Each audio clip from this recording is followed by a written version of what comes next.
Boa noite a todos, irmãos, amigos que nos assistem via internet. É um prazer estarmos juntos para mais esse culto. O título da mensagem de hoje é: Senhor, nos ensine a orar. Orar é o maior poder que nós temos nas mãos.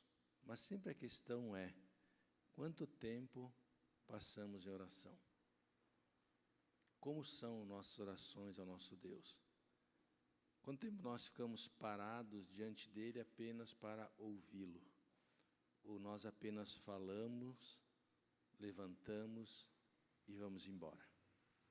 Será que na oração nós realmente sentimos que Deus está ali? Será que quando nós levantamos a nossa oração, nós temos consciência de que realmente Ele esteve ali e tocou o nosso coração? Se você trouxe sua Bíblia, por gentileza, livro de Lucas, capítulo 11.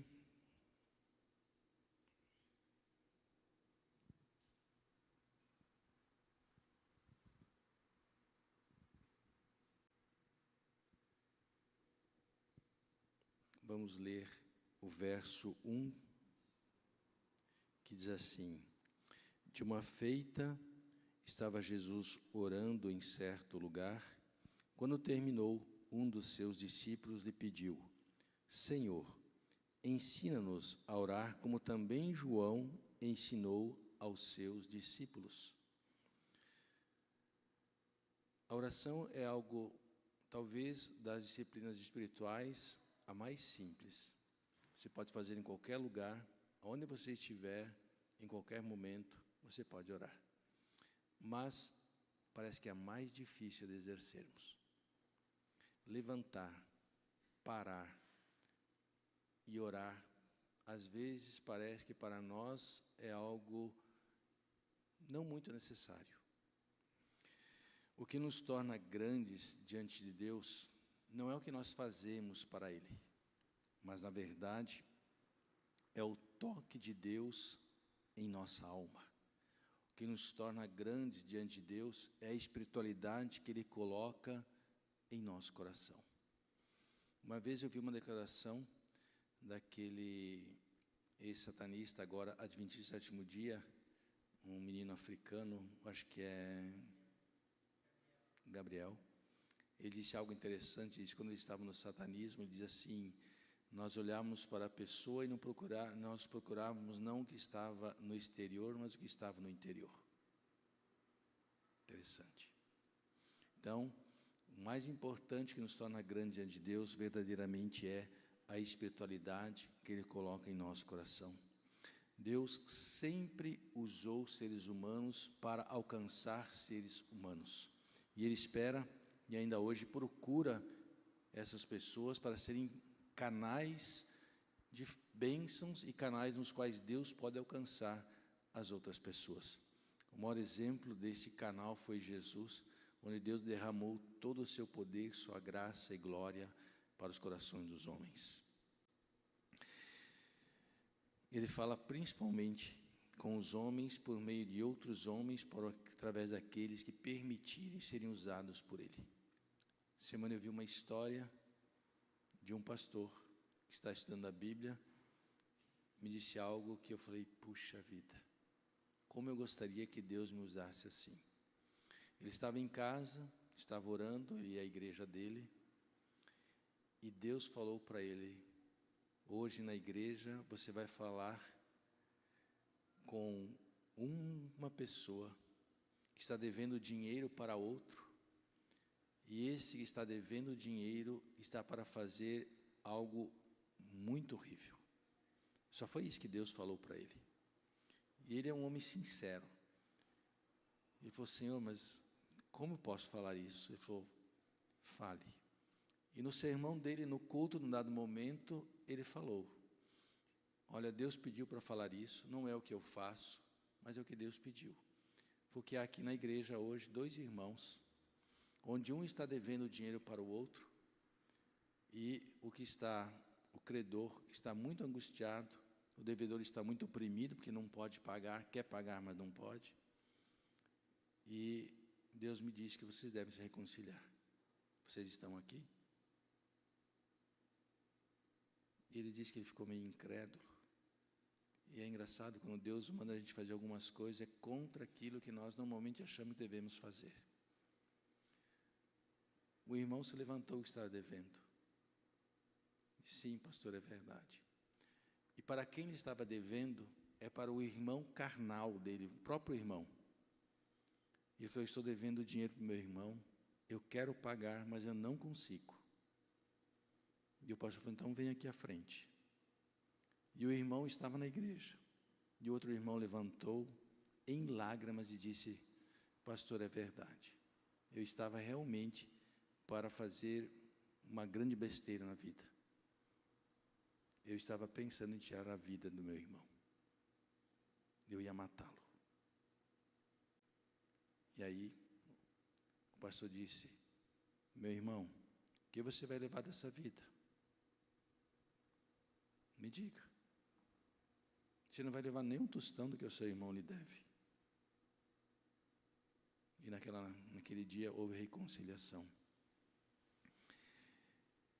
Você compreende então que Deus quer realmente nos usar?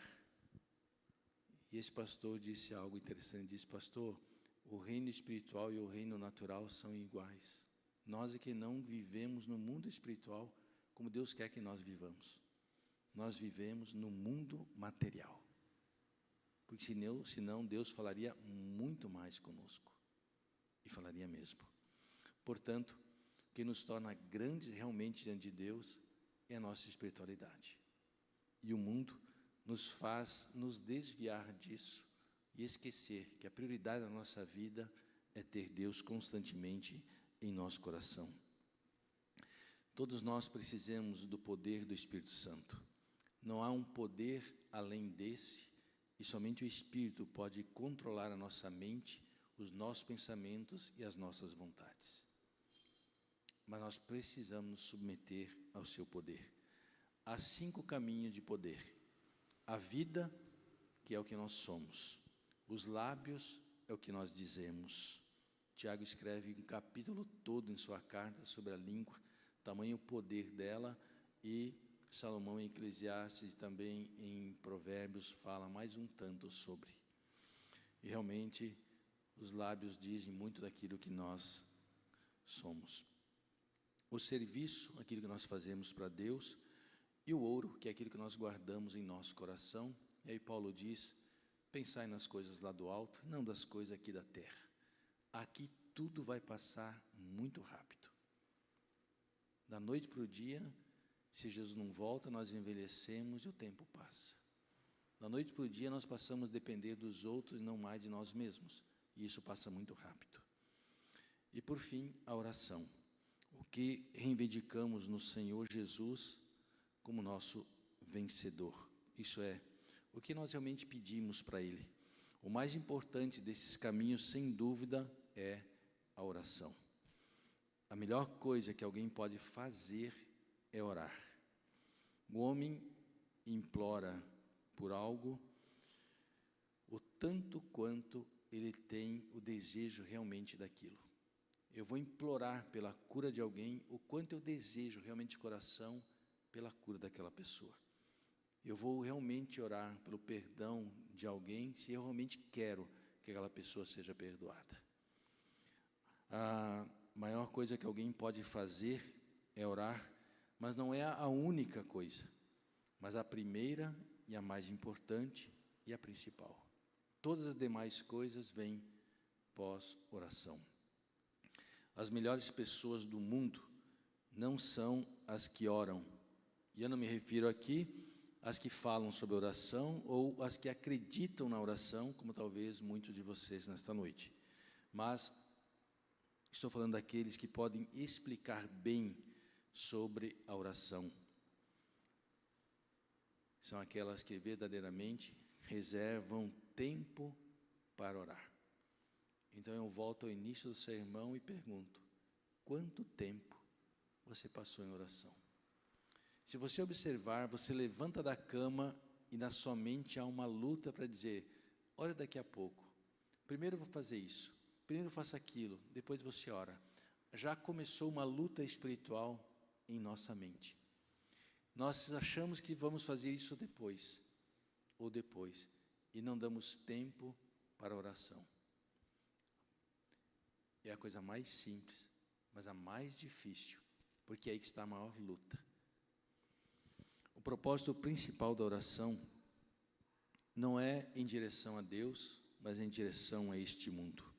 As pessoas que oram são as que hoje estão sendo usadas por Deus para derrotar o grande inimigo e traidor deste mundo, que é Satanás. Portanto, nossas orações devem ser direcionadas, claro, a Deus Pai, em nome de Jesus, pelo poder do Espírito, mas o nosso foco, em nossas orações, deve estar nas pessoas que sofrem neste mundo, nas pessoas que precisam que nós oremos por elas, porque as nossas orações certamente vão abrir um caminho para Deus atuar. E agora eu lembro do autor do livro Orações Secretas ou Viagem Sobrenatural, que é Roger Morneau. Roger Morneau diz, e olha, 2 ex-satanistas disseram as coisas mais profundas e espirituais. Roger Morneau disse, se você não orar e abrir um caminho, Deus não vai atuar, porque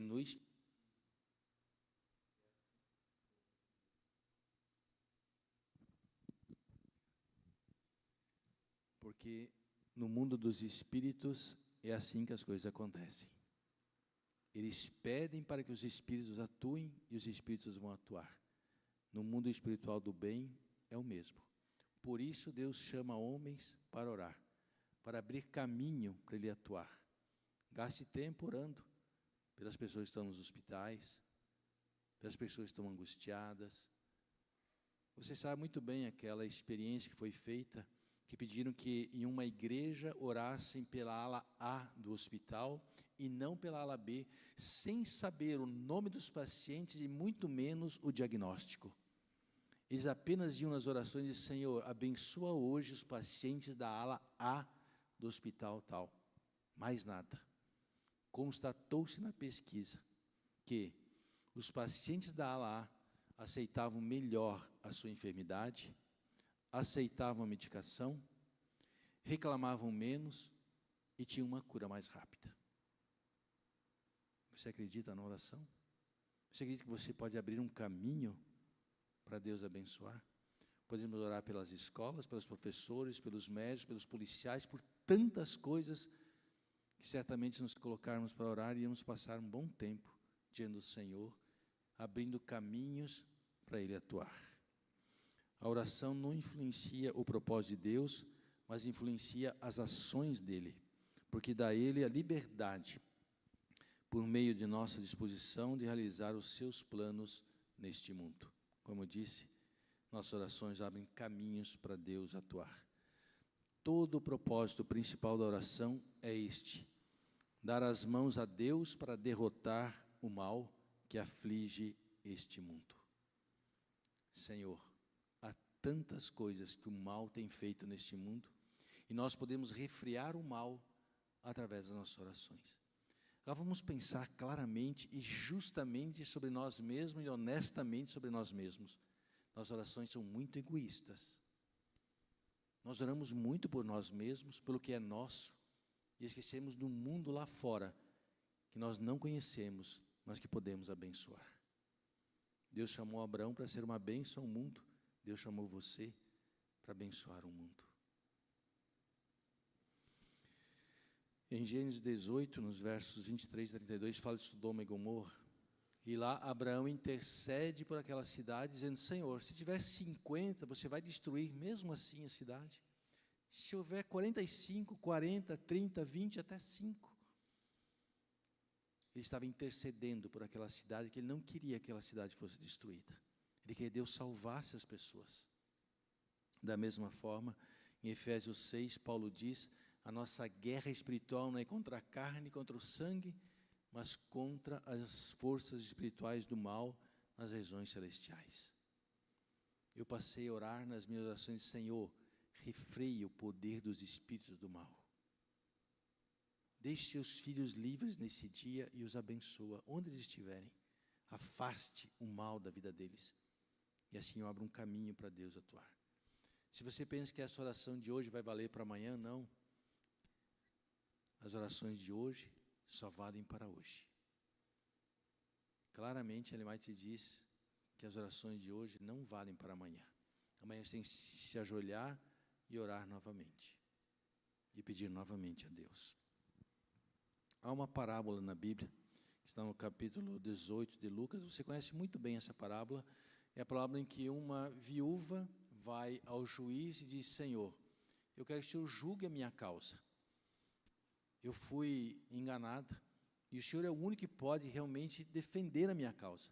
E ela implora o juiz, tanto dela me implorar, eu vou julgar a causa dela, e a deu como veredito a ela. Todo o objetivo da história da parábola é fazer com que o juiz justo se junte à viúva para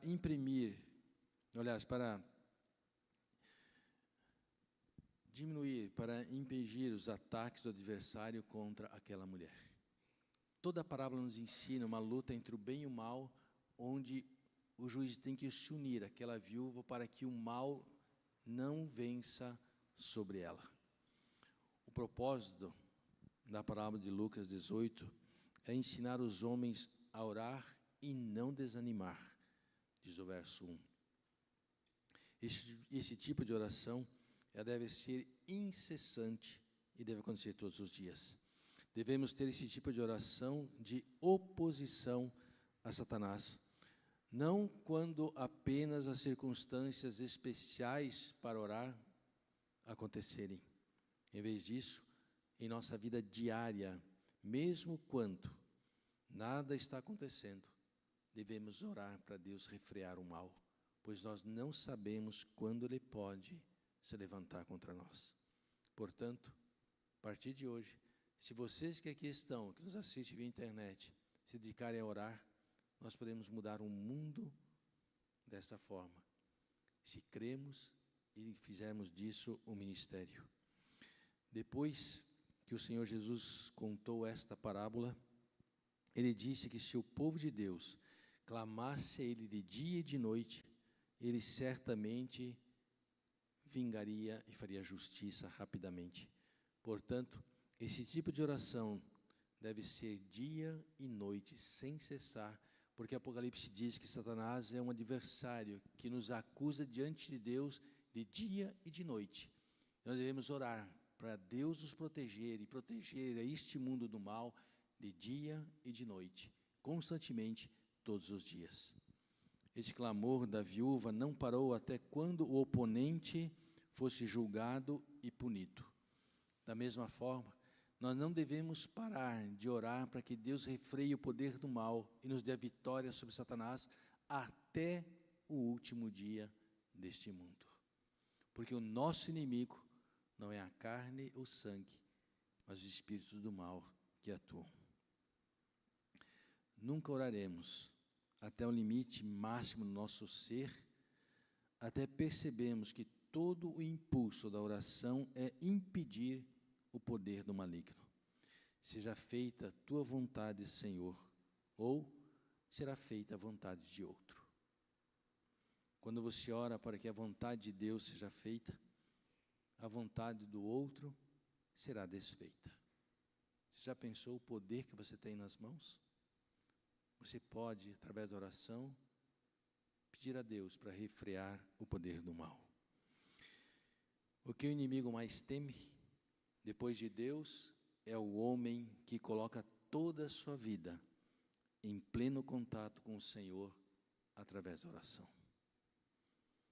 Se nós olharmos para a Bíblia, olhamos Paulo dizendo: orai sem cessar.